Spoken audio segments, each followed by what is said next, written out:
It's my great pleasure today to have this opportunity to visit you all here at Lokuttara Mahavihara, together with a group of bhikkhus who have been living with me over the past year or so in Thailand, and also a group of my lay supporters.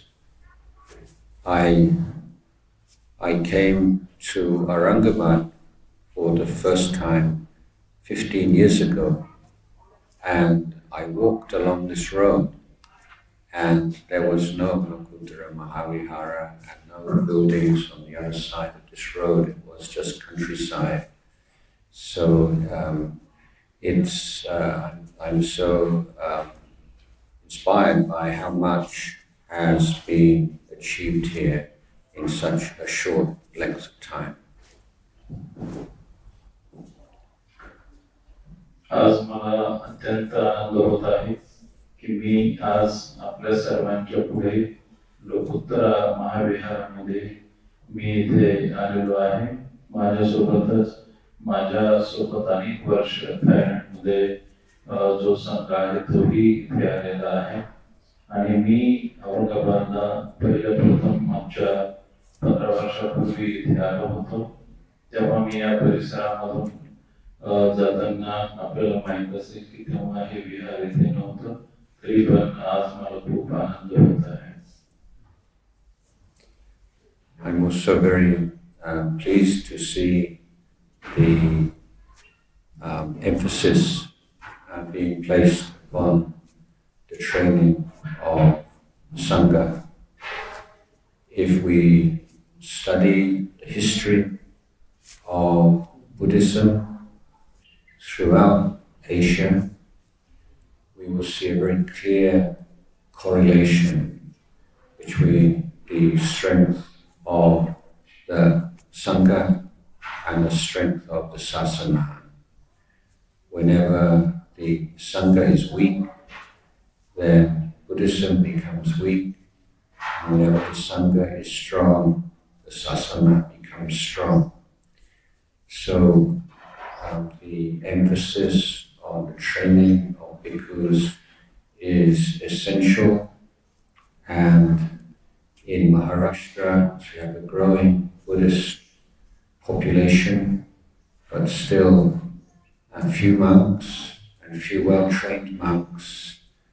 This is a very important, this Lokuttara Mahavihara and the Bhikkhu Training Center here is a very important, we could say, historic development.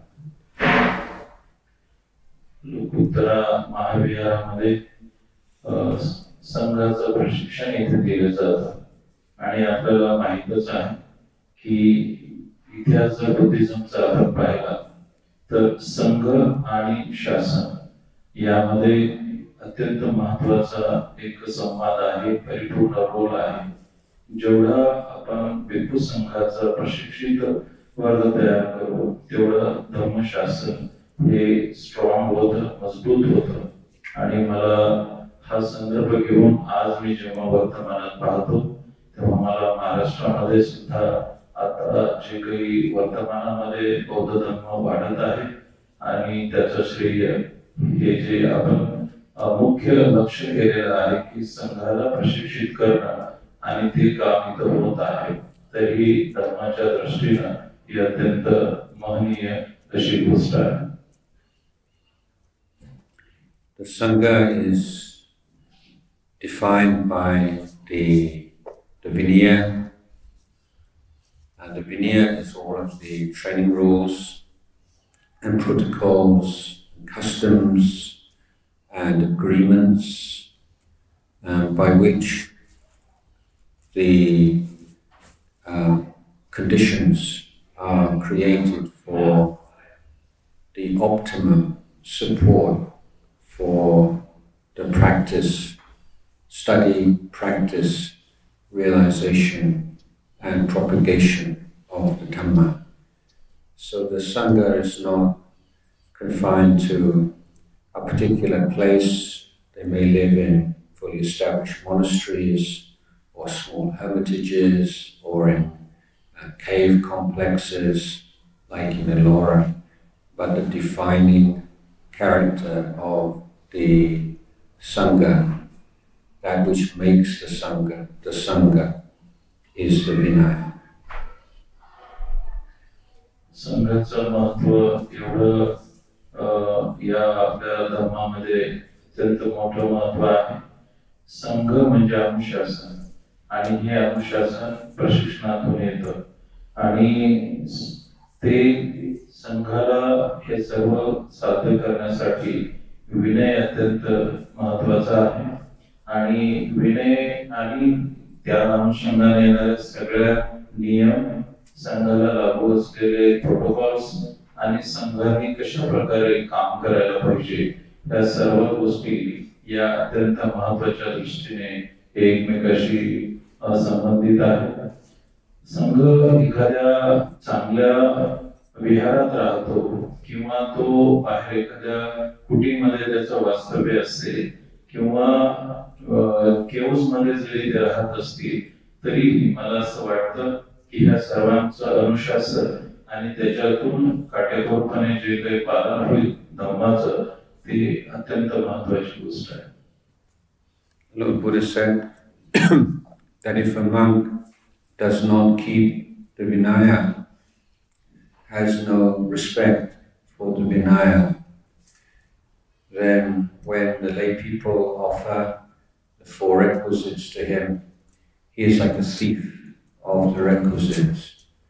If he is trying hard to abandon his defilement, to study, to practice well, to be a good monk, then he is someone who is in debt to the lay supporters who supply the 4 requisites. It's only when he reaches the one of the 4 levels of enlightenment that he is truly worthy of the generosity and the merit of the lay people. संघाचं उत्तरदायित्व असं आहे की त्यांनी अनुशासित असणं आवश्यक आहे, आणि जे काही नीती नियम आहेत विनयपीठाच्या अनुसार, तर ते सर्व अंगीकारणं अत्यंत आवश्यक आहे. जनसामान्य जे आपल्याकडून अपेक्षा करतात आणि आपल्या गरजा ज्या भागवतात, तर त्या सर्व या वेगळ्या अशा आपल्या कर्तृत्वातून, आपल्या विनयातून, चारित्र्यातून आणि एकंदरीत प्रशिक्षणातून तयार झालेल्या या सगळ्या गोष्टीतून आपण ते देणं आवश्यक असतं. आणि तेव्हाच ही जी दोन्हीतली जी काही औदार्य आहे हे त्या दृष्टीनं वरचेवर वाढत जाईल आणि वेगळं एक आचरणशील असं एक सत्र तयार होईल.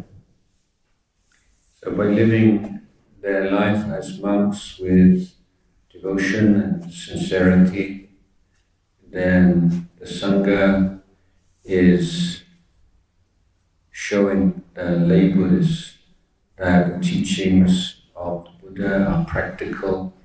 Even in this day, there are people who are giving their lives to them and are receiving the fruits of the study and practice. So when the lay Buddhists see the well-practiced, the well-behaved monks, they feel inspired and encouraged in their own practice.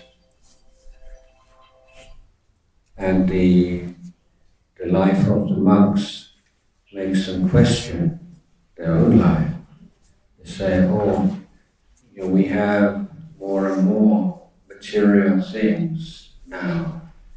Our standard of living is increasing, but I'm not sure that my happiness is increasing.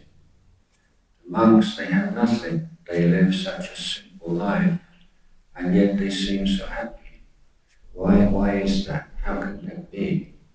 So when the monks are practicing well and living in a very frugal and contented way, then their very life is a teaching to the lay people, lay Buddhists, to remind them what is really necessary for us to be happy, what are the principles that we need to base our lives on in order to have a fulfilling life and fulfilling personal life and family life, and to be able to create healthy communities and society.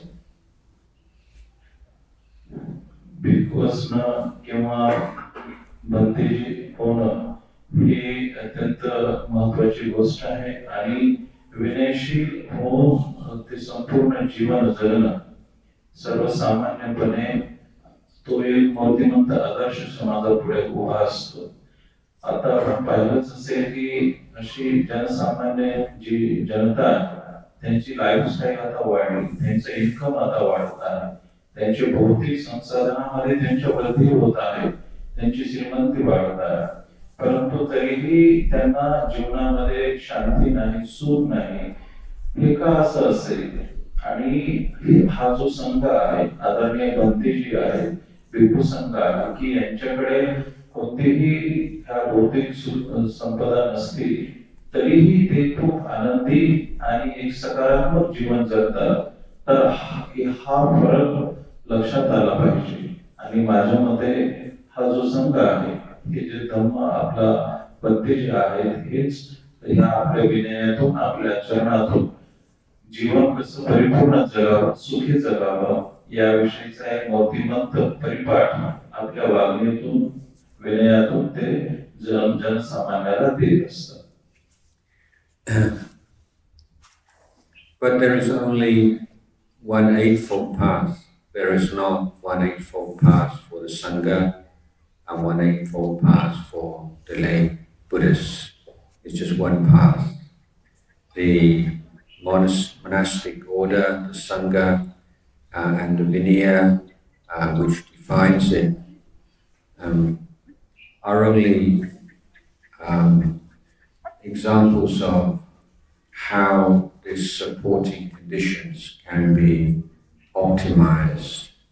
For lay Buddhists, then the conditions are not always so supportive, and sometimes they can be negative and can make it very difficult to practice.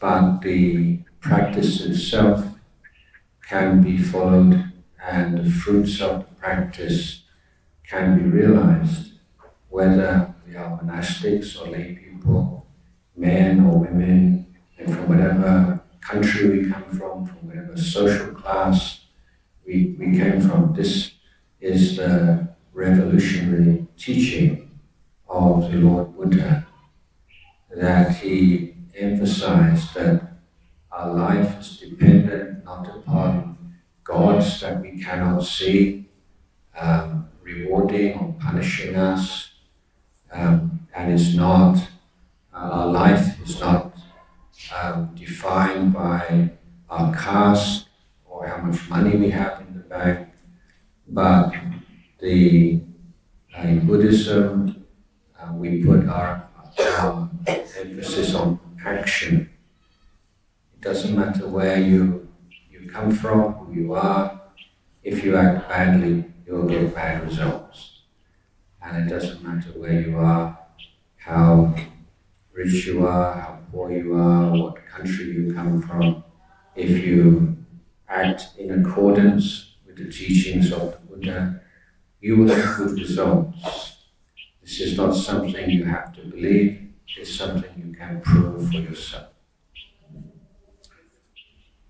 असं जरी असलं तरीही प्रत्येक वेळेस सकारात्मक गोष्ट असेल किंवा सुसंवाद असेल असंही काही नाही. बऱ्याच वेळेस तर निगेटिव्ह गोष्टी पण समाजामध्ये आढळतील, त्या विरोधही करत असतील. तरी पण आपला जो संघ आहे, आपल्या नीतिमूल्याप्रमाणे, धम्माच्या, बुद्धाच्या शिकवणुकीप्रमाणे तो आचरण करीत असतो. सर्वात महत्वाची गोष्ट म्हणजे आणि त्या परिस्थितीमध्ये तुम्ही कोण आहात, तुमचं पद काय आहे, तुमची आर्थिक परिस्थिती कशी आहे, तुम्ही जातीचे कोण आहात, किंवा तुम्ही देशातील आहात का परदेशातील आहात, याच्यावरून तुमचं काहीही ठरत नाही. त्यासाठी या सर्व गोष्टीमध्ये बुद्धांनी सांगितलेलं आहे की म्हणजे आपण जो गॉडच पाहिलेला नाही, जो देवच पाहिलेला नाही, किंवा आपल्या नंतर काय आहे याविषयीचं कोणतेही विवरण न करता बुद्धांनी स्पष्टपणे त्यांच्या शिकवणीमध्ये सांगितलेलं आहे की तुमचं कर्म जे आहे, तुमचं जे कुशल कर्म आहे, मग त्याचे रिझल्ट सुद्धा कुशलच येतील, चांगले येतील. तुम्ही जर वाईट वागत असाल, तुमचं कर्म वाईट असेल, तर तुम्हाला ते निश्चितच भविष्यामध्ये फेस करावे लागेल.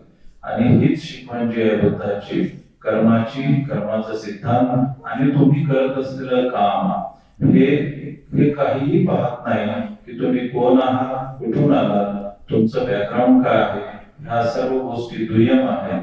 म्हणून बुद्धांनी सांगितलेला कर्मवाद, कर्मसिद्धांत, तुमचं काम, तुमचं कुशल कर्म हेच अत्यंत महत्वाची गोष्ट आहे आणि हेच आपलं संचित आहे. Whether you are a monastic, the sangha, or a lay person, the practice of abandoning the defilements and cultivating wholesome good qualities and purifying your mind is difficult, it's very challenging. It's very important that we understand the importance of the centrality of continuity of practice. My teacher would give an example to illustrate this. He said it's like somebody in the thousands of years ago who want to make fire, and they take two sticks and they rub the sticks together and keep rubbing the sticks until the friction is enough to make a spark, and you can make a flame from those two pieces of wood.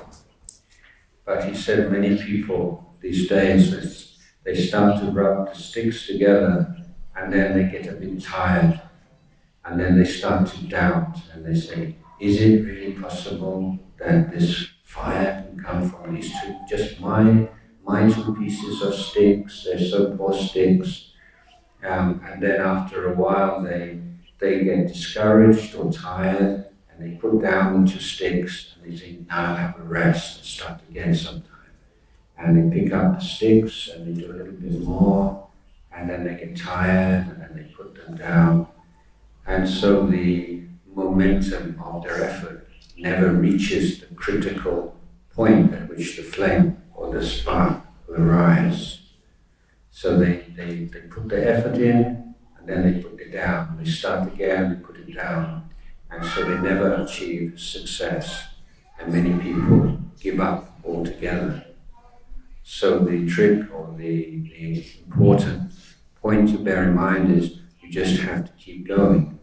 Slowly, slowly, slowly. If you keep going, sooner or later, if you don't stop, you will get the spark and the flame will come.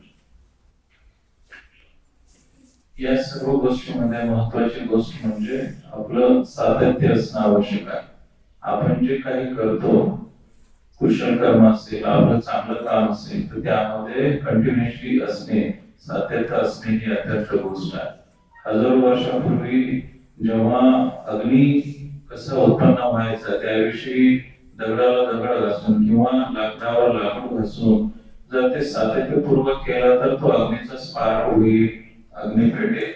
परंतु बहुतांश वेळेस असं होतं की काही लोक ते छोटे छोटे लाकडाच्या स्टिक घेतील, एकमेकाला घासतील आणि थोड्या वेळानंतर ठेवून देतील आणि म्हणतील की नाही याच्यातून काही निष्पन्नच होत नाही. ते पुन्हा थोड्या वेळाने तसाच प्रयत्न करतील थोडा वेळ आणि ते तसंच ठेवून देतील. पुन्हा त्यांच्या लक्षात येईल, त्यांना वाटेल की असं होणार नाही. हे असं होतच नाही. जेव्हा तुम्ही एखादी गोष्ट सातत्याने परिश्रमपूर्वक जर तुम्ही कंटिन्युएशन मध्ये जर केली, इव्हन ती जर आपण करत राहिलो तर एक त्याचा पीक पॉइंट असा आहे की तेव्हा त्याच्यामधून तो अग्नी प्रज्वलित होईल आणि आपण त्या गोष्टीला साध्य करू. अगदी तसंच आपल्या कर्माचं आहे आणि आपल्या सातत्याचं आहे, चांगल्या वागणुकीचं आहे.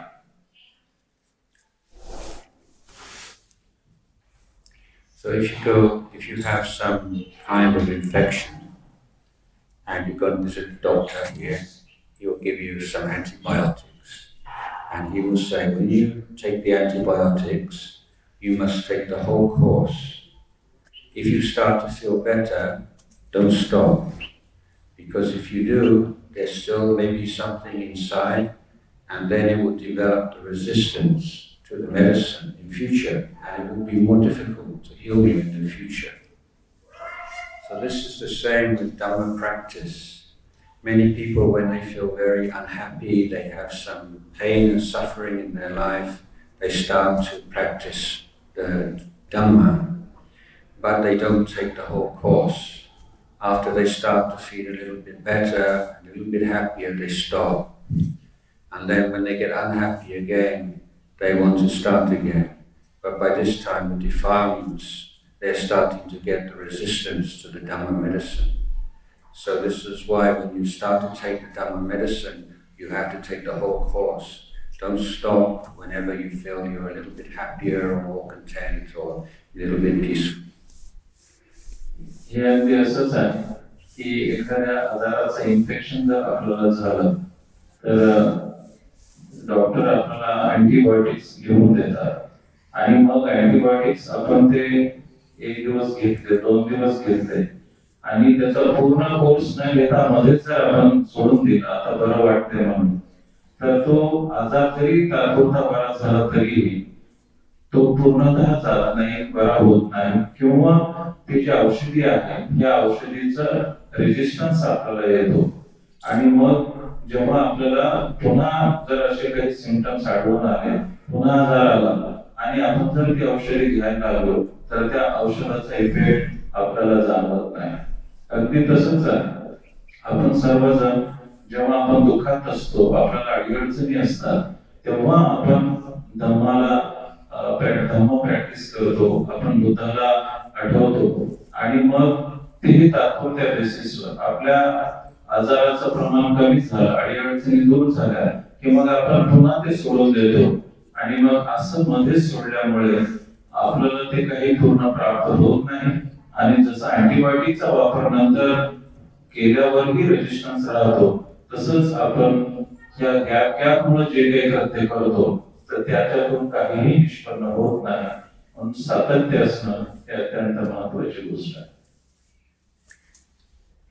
So as Buddhist practitioners, we are trying to learn from our life and learn from our experience. And for instance, what really makes us suffer? Why do we suffer? What really makes us happy? Why are we happy? We're not going to believe anybody or any book. We can research this, we can understand this for ourselves.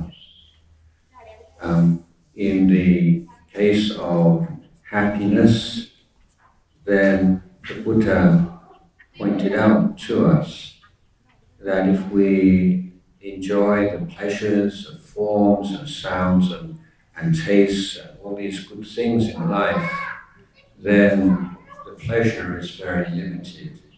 It never really satisfies us and it has only a very short life. But if we look for happiness through goodness, when we act well, we do some good thing, do some kind thing, some act of generosity with no hope of reward, we feel happy. But we also, whenever we recollect, whenever we remember the good thing we did, even if 1 year, 5 years, 10 years, 20 years, even 50 years passes, whenever we think of that good thing we did, it makes us happy. So this is something we can observe. It's not philosophy, it's just some observation that the happiness that comes from goodness is more fulfilling and it lasts longer and it's something that we can turn to as a refuge when we are unhappy. The memory of all the good times, holidays, pleasures we've had in the past, once they're gone, they're just like a dream. They cannot really help us anymore. But the happiness that comes from goodness is a noble treasure. It's a treasure in our heart that stays with us. आपल्याला हे ज्ञातच आहे. आपण एक Buddhist म्हणून जगत असताना, बौद्ध धर्मीय म्हणून जगत असताना जीवनातले जे काही अनुभव आहेत, अनुभवाच्या आधारावर आणि बुद्धांच्या टीचिंग्स वरून आपल्याला त्या अनुसरून आपल्याला जगावं लागेल. आपले जे काही इंद्रिय आहेत ते इंद्रिय सुख आपल्याला मिळून देतील काही काळासाठी सुख, परंतु ते काही परमनंट सुख नसतं. परंतु हॅपीनेस जे जीवन आनंदी जगण्याचं जे सूत्र आहे ते आपल्या गुडनेस मधून आहे, आपल्या चांगल्या कृतीतून आहे आणि ही चिरंतन गोष्ट आहे. आपलं जर कार्य, आपलं जर कर्म हे आपण या आपल्या चांगल्या कृत्यामधून जर आपण जगायला लागलो तर ते फार चिरंतन टिकतं, ते फार मूलगामी असतं आणि ते खूप वर्षानुवर्ष ते आपल्या जीवनभर आपल्या सोबत राहणार. नाहीतर आपल्याला आठवत असेल की आपण स्वप्न पाहतो, आपला भूतकाळ आपण आठवतो किंवा चांगल्या मेमरीज आपल्याला लक्षात येतात, परंतु ते थोडेच दिवस टिकतात. चिरकाळ टिकणारी, आपल्या जीवनभर साथ देणारी सगळ्यात महत्वाची गोष्ट म्हणजे हॅपीनेस जे आनंदीपणा जो आहे हे आपल्या चांगल्या हृदयातून गुडनेस मधून आपल्याला चिरंतन आपल्या हृदयामध्ये तो आपला राहतो आणि त्यामधून आपलं जीवन हे खूप सुखी समाधानाचा आनंददायी बनतं. And when we keep precepts, then people, all our family members, the people in our communities, they feel safe, they feel relaxed.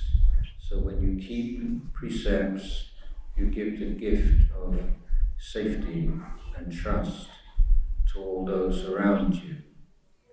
When you keep precepts, you feel respect for yourself, you like yourself, you become a good friend to yourself. And a lot of the mental activity, agitation in your mind falls away. So this is observation about keeping precept. No philosophy is something anyone can observe. When you voluntarily adopt the precepts, the 5 precepts, or the precepts of a monastic, it creates happiness for yourself and for others, which can very easily be recognized. यासाठी आपण जे जगतो, आपण आपल्या कुटुंबाला, आपल्या समाजाला एकंदरीत आपण चांगला आधार आणि आनंदी ठेवू शकतो. आपण जे विहारात अनुसरतो, जे आपले पंचशील आपली जी शिकवण आहे, आपलं यातून निर्माण होणारे जे औदार्य आहे, हे जर आपण सातत्यपूर्वक जर आचरणात आणलं आणि ते जर कुटुंबाला, समाजाला आपण देत राहिलो, तर मला असं वाटतं की ती सर्वात चांगली गोष्ट आहे आणि त्यामधून वेगळा समाज निर्माण होईल. But most important of all, on the Eightfold Path is the training of the mind, and because of all the conditions that support happiness and wisdom, then the internal conditions are most important. We are not overlooking the external conditions, but the most important is the mind. And one of the principles that we uphold is that if you have mindfulness, you have many choices in your life. When you lack mindfulness, you have very few choices. What that means is when you don't train mindfulness, you are very easily triggered by things that happen or things that people say. Your mind just reacts automatically according to instinct, according to old habits, and you are without any freedom or autonomy. When you are mindful, you are no longer blindly reacting to what happens, but you can respond with the recall of what's good, what's bad, what's right, what's wrong, what's wholesome, what's unwholesome, what's appropriate, what's inappropriate. all of these criteria come to mind because of mindfulness. Without mindfulness, even if you have good principles and good ideals, the problem is you can't remember them when there is some pressure on you. So the training of mindfulness allows you to live in harmony with your principles and ideals. आर्य अष्टांगिक मार्गातलं सगळ्यात महत्त्वाचं आणि ते अनुरूप जगण्याचं जर कोणतं साधन असेल किंवा कोणता बेस असेल तर एकतर आहे की प्रज्ञा जागृत पाहिजे आणि आपली मनाचं जागरूकपणा ही अत्यंत गोष्ट आहे. एरवी आपण बाहेरच्या जगामध्ये जे घडतं त्याला आपण तात्काळ रिॲक्ट करतो, परंतु जो जागरूक असतो, जो माइंडफुलनेस प्रमाणे आपलं जीवन आचरण करत असतो, तर तो तात्काळ रिॲक्ट न करता तो मनातून एवढा जागरूक असतो की ते खरं काय आहे, खोटं काय आहे, सत्य काय आहे, असत्य काय आहे, त्यामध्ये काय दडलेलं आहे, काय घडलं आहे, याचं अनालिसिस तो करतो आणि तात्काळ रिॲक्ट न होता रिस्पॉन्सिबिलिटी पूर्वक त्याला प्रतिसाद कसा देता येईल. तर ही मनाची जागरूकता ही अत्यंत महत्वाची गोष्ट आपल्या या धर्मामध्ये आहे. याच अनुषंगानं हे इतकं महत्वाचं आहे की तुम्ही तुमच्या प्रिन्सिपल प्रमाणे आदर्श जीवन जरी जगत असाल आणि तुम्ही जर जागरूक नसाल तर ती गोष्ट पूर्ण होत नाही. म्हणजेच की जर तुम्ही माइंडफुलनेस प्रमाणे, मनाच्या जागरूकतेप्रमाणे, प्रज्ञा प्रमाणे तुमची मनाची एकाग्रता ठेवून तुम्ही जर माइंडफुलनेस प्रमाणे जगण्याचा प्रयत्न केला तर या सर्व गोष्टी साध्य आहेत आणि ते परिपूर्ण आयुष्य होईल. हे अत्यंत खरं आहे. So I would like to offer these few words of appreciation and encouragement for all of you here today, and to Venerable Udipala, the leader of this community, the other teachers here, the students, all the lay supporters, myself as the representative of the Thai Sangha here today and the Thai lay community. We are all very impressed by your endeavors and would like to express our anumodana and wish you further success in the days and years to come. Although the Dhamma is timeless, I, myself and my group are on a schedule, so we have to end the talk here and wish you the very best. म्हणजे मी हे थोडक्यामध्ये मनोगत माझं व्यक्त केलेलं आहे. मला जे सांगायचं होतं ते मी आता आपल्या समोर थोडक्यामध्ये मांडलेलं आहे. परंतु मी आभार मानतो की आज इथे आपल्या लोकोत्तर विहाराचे प्रमुख आदरणीय बोधिपाल पंथी आणि त्यांचा संघ यांनी ही संधी दिली. त्याचप्रमाणे मी आणि थाई भिक्खू संघ माझ्या सोबत आहे. आम्ही सर्वजण आपल्या सोबत आहोत. मी आल्यापासून भारावून गेलोय की ज्याप्रमाणे तुम्ही आमचं स्वागत केलं, आमचं आदरातिथ्य केलं, ते आम्हाला खूप भावलेलं आहे. आणि तुम्हाला आशीर्वाद देऊन, तुम्हाला अनुमोदन देऊन मी माझं व्याख्यान छोटंसं येथे संपवतो. सर्वांच्या धन्यवाद.